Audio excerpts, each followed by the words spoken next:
My first comedian. He's a brother to me. He's a lovely guy. Without him, English comedy in Lisbon does not exist. He hates that I'm saying this, but this next comedian is the godfather of English comedy in Lisbon. Everyone, I want you to imagine a nice stick of butter. Just imagine it. And I want you to put your hands in it now, okay? And I want you to put your buttery hands together for my next comedian, that guy!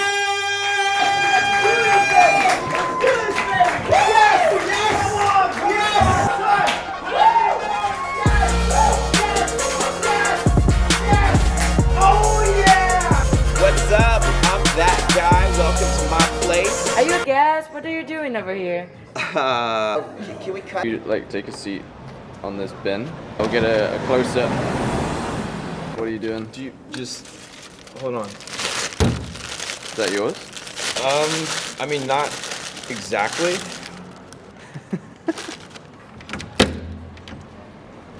Sitting on the sideline, Spike Lee. Motherfucker wanna try to find me. Fuck, I'm out of shape. I actually started in DC like 10 years ago. I did an open mic, and it was terrible. It was really, really bad. And then I got an opportunity here, and more opportunities came up, and I just kept doing open mics. I didn't do a lot of comedy the first year. Just shows kind of happened like once a month because we didn't really have like a scene here in Lisbon. And then, yeah, this past year, 2019, went from just doing random open mics to hosting a comedy show to doing promotion with a comedy club, and now I do a lot of different events around the city here. Whoa. I've not been here for a long time. So this dude, Adam Palmer, who's an American comedian, but he travels all around the world. He took me up north to Porto to open for him at some shows, and just like watching the way that he works and the way that he approaches stand-up comedy from, before he gets on stage to when he's on stage, was just like, I was like, oh wow, that's okay. Like, you need to go out there and just come out with energy, and you keep people really captivated and excited. It's over for you, son! It's over! Hey, can I borrow this for a second? Can I just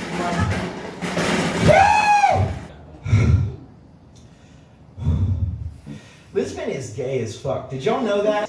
It's not like San Francisco where like homeless dudes are sucking each other off on the street. It's not overtly gay, it's sneaky gay. Like here, I'll give you an example, okay? Like I was walking down the street the other day with a friend, and I saw this older woman walking with this younger woman, and they were holding hands. And I turned to my friend and I was like, dude, that's amazing. Like, look, there's those lesbians are just walking down the street, and they're not afraid, they don't care, they don't mind, it's beautiful. It's beautiful. And he was like, I think that's her mom.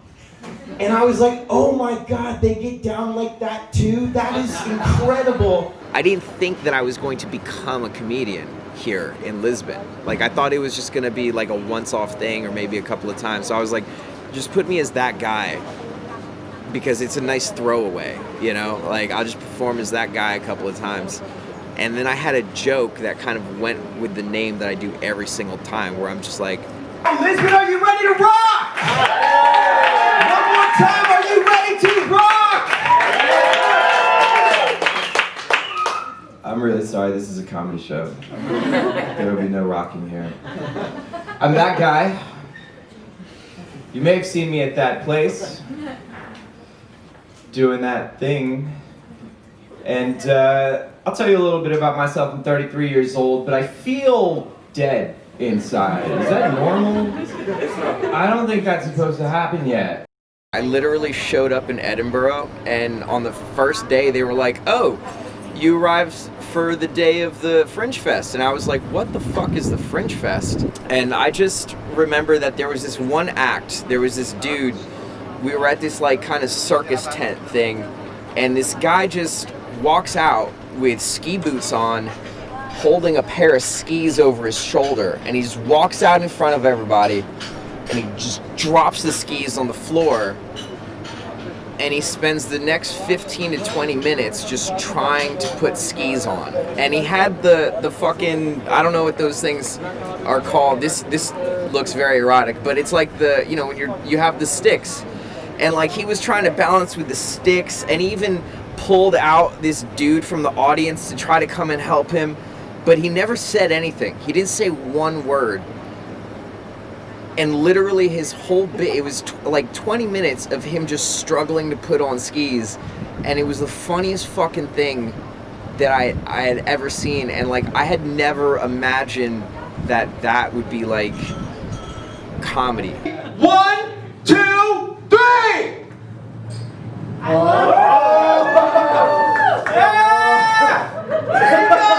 There you go, Marcelo! Yeah! Come on, man, don't let us down! Don't let us down, Marcelo! Woo! Yes! Yes! Look at the beat over there, man! Fucking jamming out, baby! Yeah! Can I have a water, please? I could get.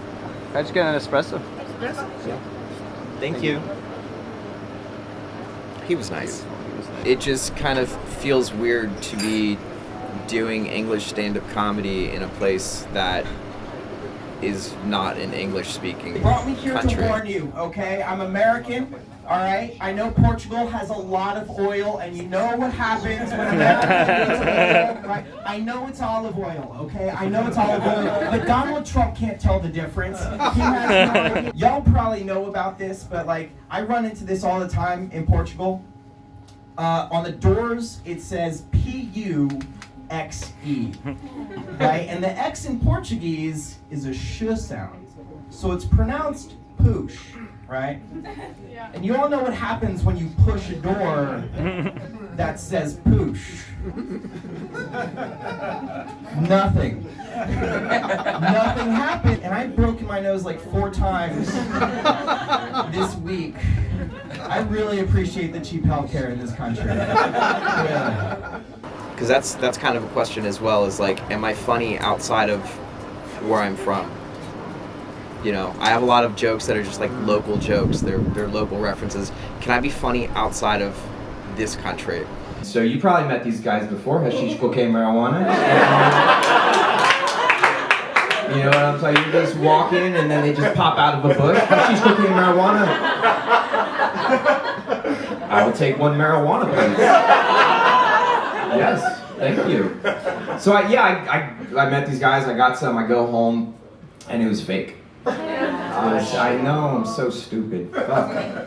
So I didn't want to waste it though. So I was just like, well, I did something. I decided I'm just gonna put it on my dinner. So I just put it on my no, because it smelled like really good. It was amazing. It was like, I think it was just oregano, really. And it was the best oregano that I've ever had. Honestly, no. I went back the next day.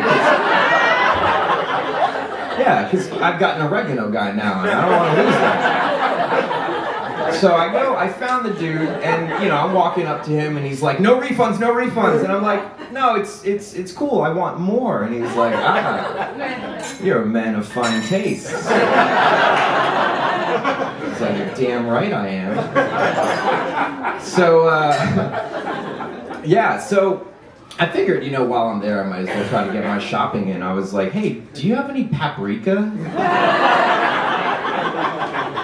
He's like, "Paprika? What is paprika? I don't have any paprika." I was like, "Oh, okay.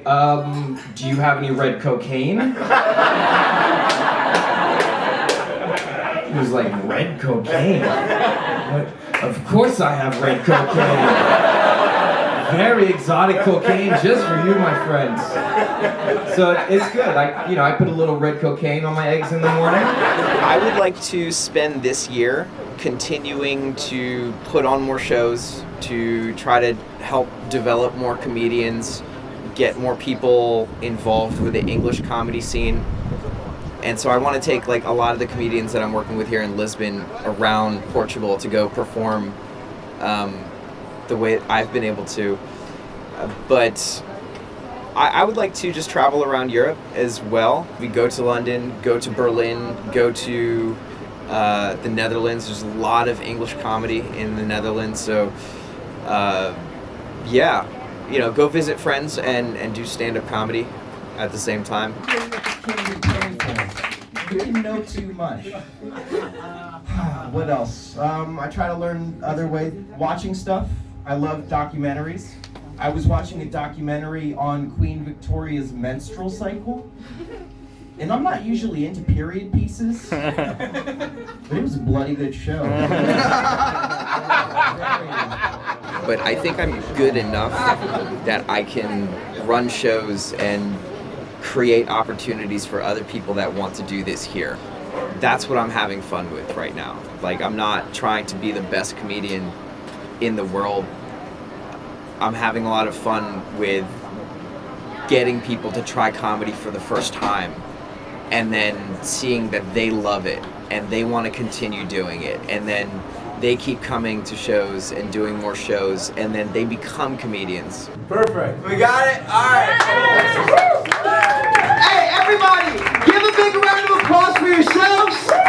Give a big round of applause for Rutherford Down. All the comedians coming out tonight. Thank you so much. Have a great night. Enjoy your weekend.